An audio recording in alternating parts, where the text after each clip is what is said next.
شلونكم شباب، احوالكم اموركم؟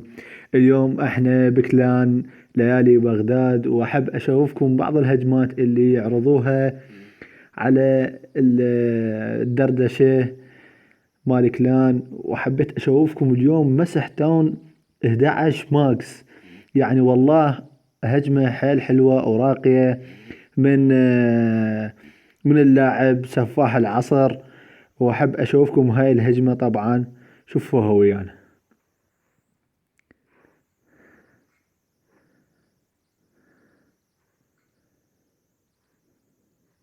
يعني شغلة رهيبة والله العظيم. هنا نزل لي الكولوم وشوف الشباب كلهم يحيونه، وناس تقول صورني وتضحك.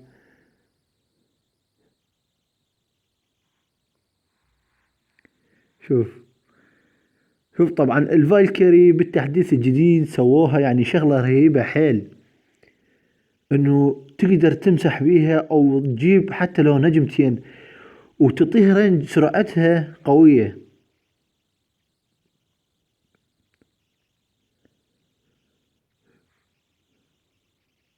طبعا الولد قلت لهم بس راح اصور ثواني، الولد كلها قامت تضحك، شغلة حلوة وعاشت ايدك.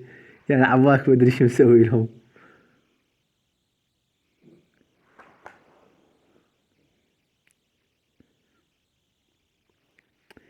يعني هجمة غريبة عجيبة والله العظيم. هو يحاول يصعد اللي كؤوس عالية، وهجماته راقية ويستاهل والله العظيم.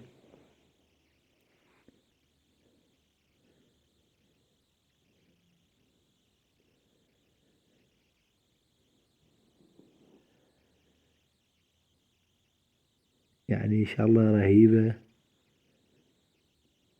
وحلوة. وعدهم وكفوا من الشباب كلهم هم عندهم حروب حلوة. ان شاء الله اصورها بعدين لكم انزلها على القناة على اليوتيوب ان شاء الله.